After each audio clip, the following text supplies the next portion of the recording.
Hello, this is Danita from Education. This segment, I'm going to teach you order entry. So once you've logged into your patient's charts, I want you to go to your Orders tab. A lot happens at the Orders tab. We actually chart on care plans here. We can add care plans. We can enter the patient's home medication list here. We can pull in their external RX history, which I explained to you in the medication list, home medication list segment. Over here under reconciliation status towards the top right, you will see progression of documentation. So once the meds history list has been put in, you'll get a green check mark. Once the provider has completed the admission MedRec, that will have a check mark, and then prior to discharge, you will get your green check mark for the discharge MedRec.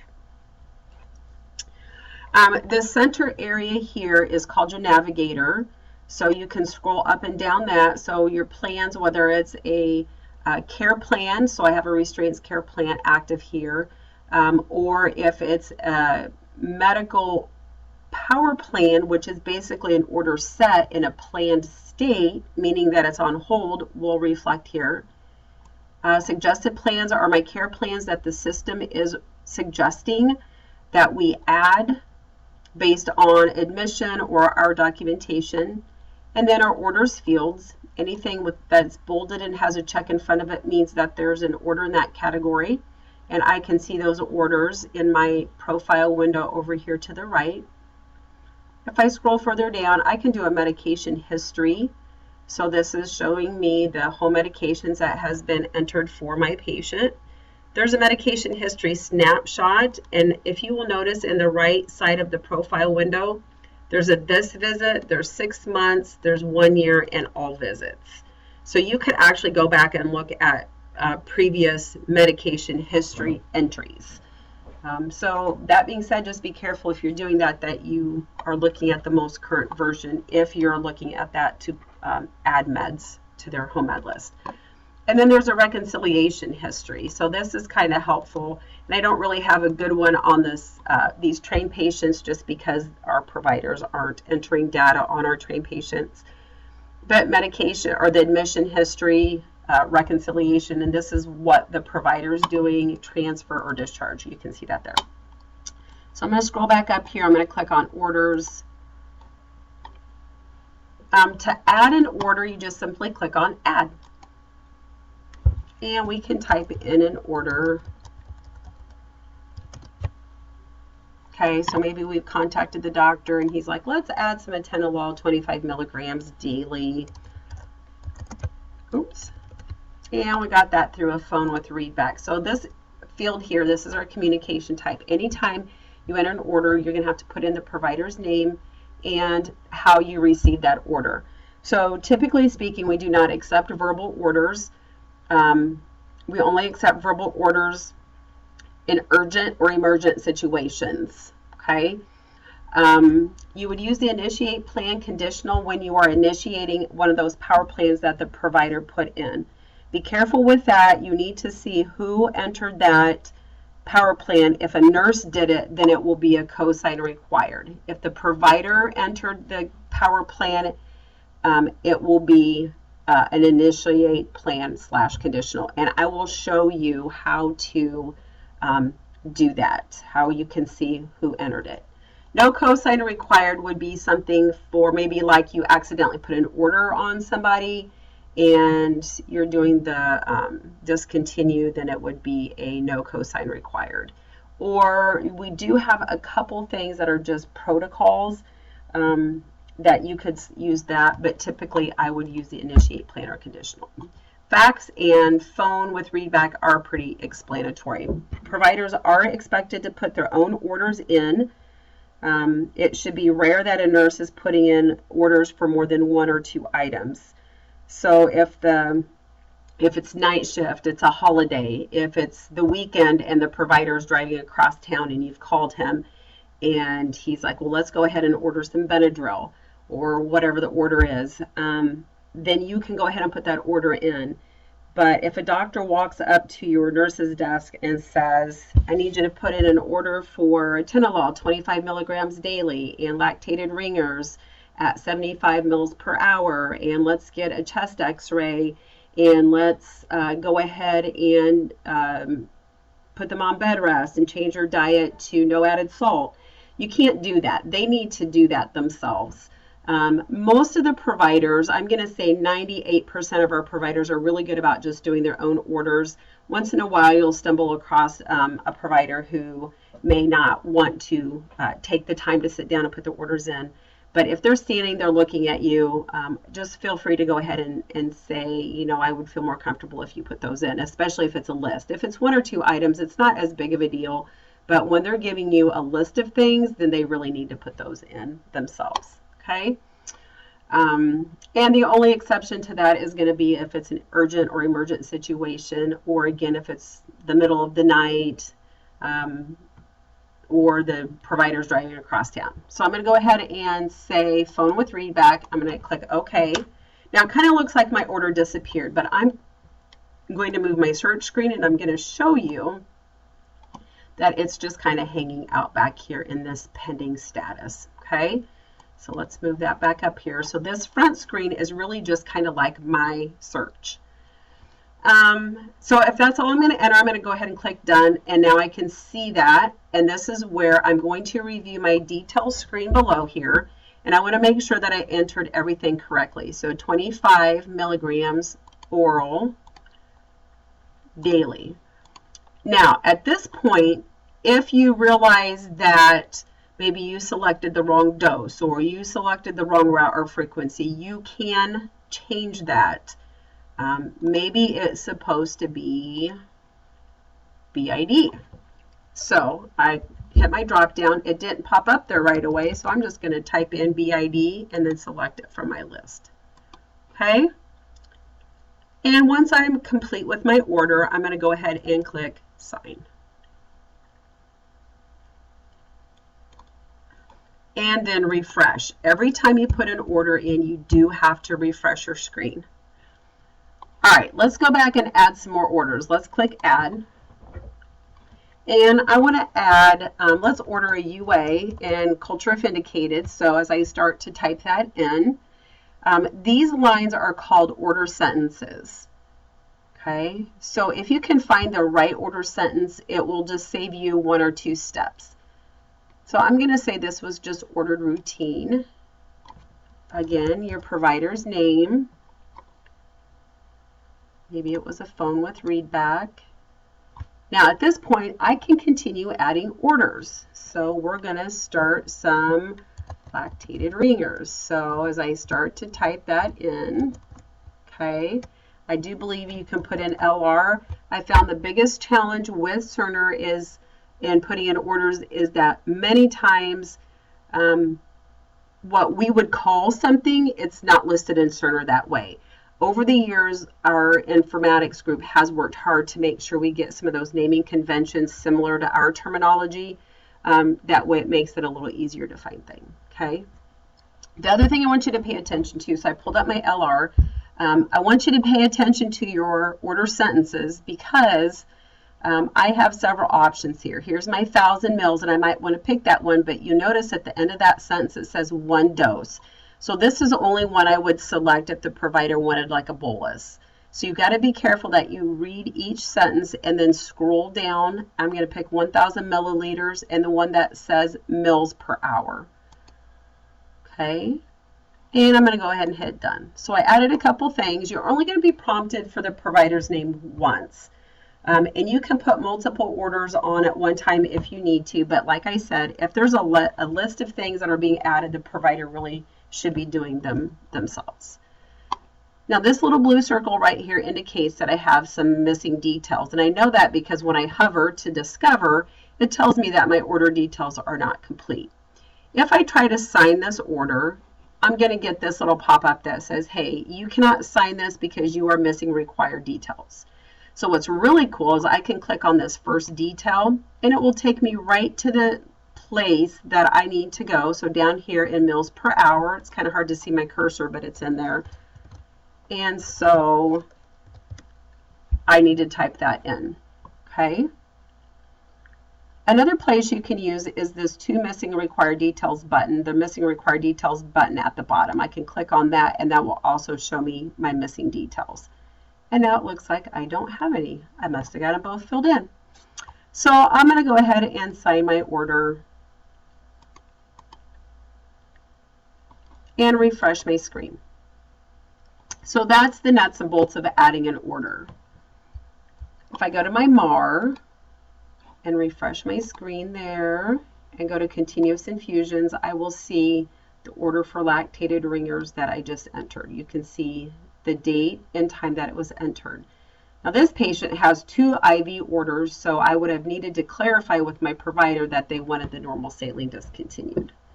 All right, let's go back to orders. I'm going to show you a few more things. To discontinue an order, all you really have to do is just uncheck the box. So under patient care, I'm going to select, let's see, one way to get there is just clicking on patient care if you have a lot of orders. I'm going to say that our provider called and said, hey, let's discontinue the Foley and let's stop the irrigation. So if we take the catheter out, obviously we're not going to be irrigating it. So to discontinue the Foley, I do have a DC Foley order. So when I type in DC, I can find that. Say we have DC drain, DC Foley, DC IV, DC NG, and DC oxygen.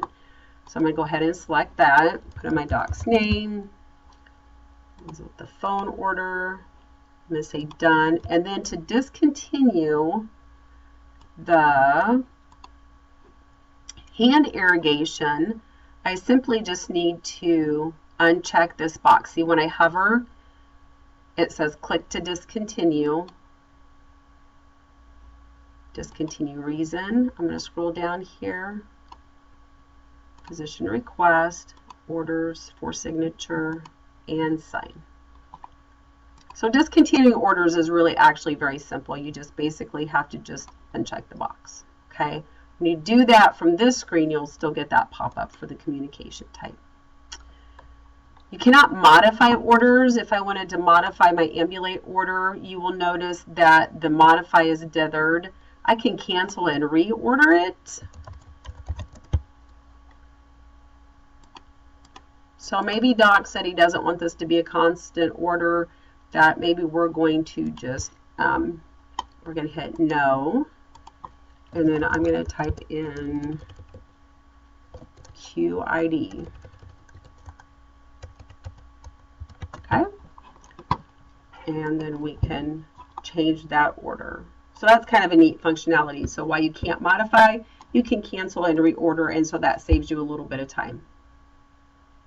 If an order was entered in error, so like this lactated ringers that I just added, maybe I realized, oh my goodness, I was supposed to put that on a different patient. So I can just discontinue it, type in that doc's name, and I would probably do a no cosign required here, and then under discontinue reason and error. Okay, and sign, and refresh. Once in a while, you'll need to enter a future order. To enter a future order, you're going to click on add. So maybe our patient's going home. Our doc did all the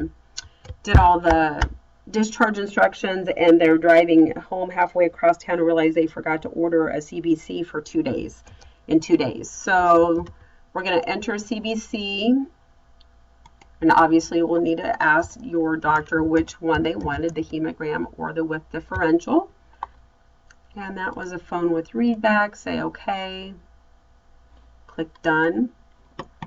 And then if you scroll down in your details window, let me drag that up a bit. In your details window, you have a line that says order for future visit.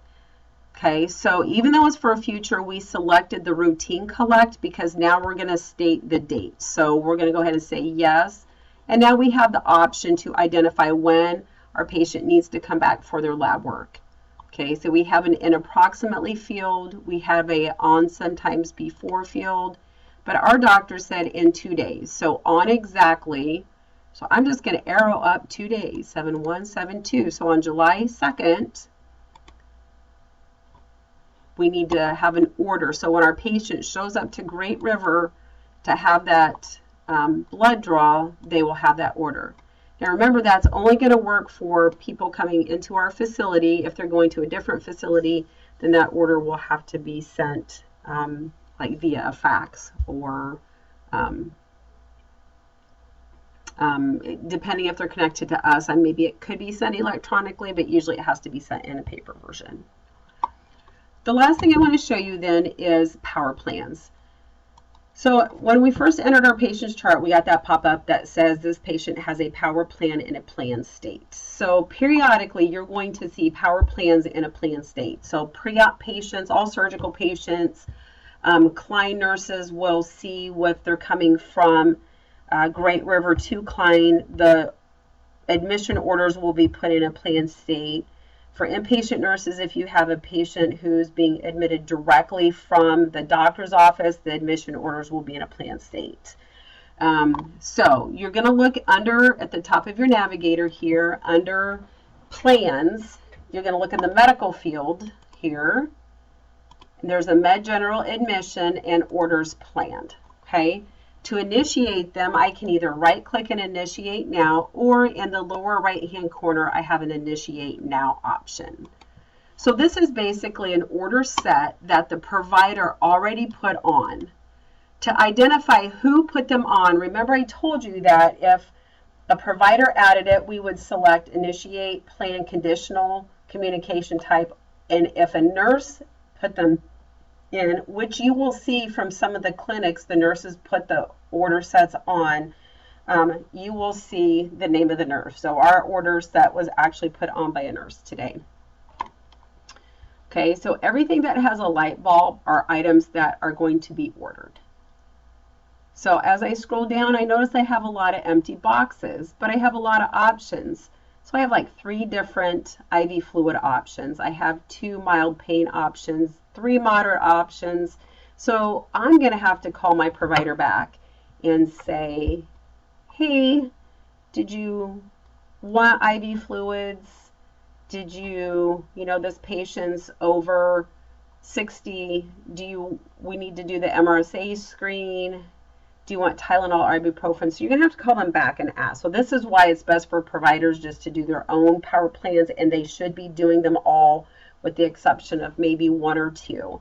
And that would be like blood. So if you call the provider, it's late at night, their patient has a low hemoglobin, they may order a type and cross. We can put that on, and I will teach you how to do that when we review blood administration live.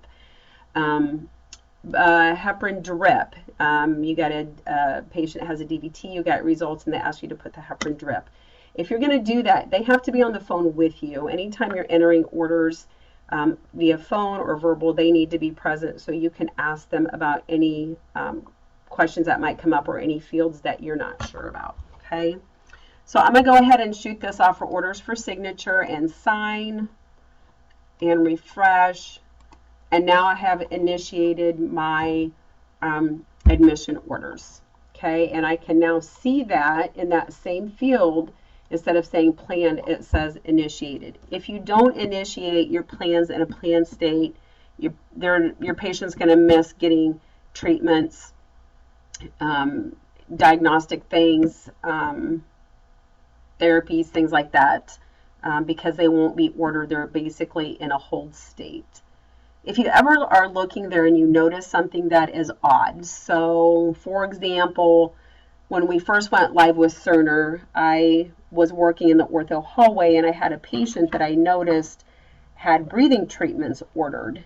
And I thought that was odd. This was kind of a relatively younger patient, and I had not received any report or seen anything in the chart to indicate that patient had any respiratory problems or issues.